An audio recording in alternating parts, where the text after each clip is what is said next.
Everyone, last part కి continuation గా మనమైతే మహానందిలో ఉన్నామన్నమాట. మహానంది చుట్టూ 9 నందీశ్వరులు అయితే ఉంటారనమాట. అందులో మహానంది ఒకటి అండ్ మనం ఇక్కడ చూసేది వినాయక నందీశ్వర స్వామి అన్నమాట. గుడిలోనే ఉంటారు. ఇక్కడ చుట్టూ ఈ 9 నవనందులు కూడా ఉన్నాయన్నమాట.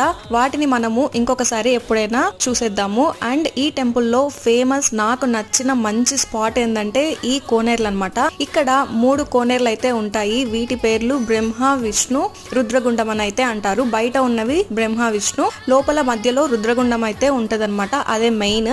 అక్కడ ఇప్పుడు మేము వెళ్ళలేకపోయినాము, ఎందుకంటే ఈవినింగ్ సన్సెట్ అవుతుంది కాబట్టి లోపలికి అప్పటికి ఎంట్రీ అయిపోయింది. ఇంకొకటి ఏంటంటే శివలింగం దగ్గర వాటర్ అనేటివి వస్తూనే ఉంటాయి. అవి అక్కడి నుండి రుద్రగుండం కోనేటికైతే చేరుతాయి. అవి ఎలా అంటే మహానంది నోటి ద్వారా చేరుతాయి. అక్కడి నుండి 2 కాలువల ద్వారా బయట ఉన్న కోనేర్లకు చేరుతాయి. బయట నుండి చుట్టుపక్కల ఉన్న పొలాలకంతా ఈ వాటరే చేరుతాయి. Follow and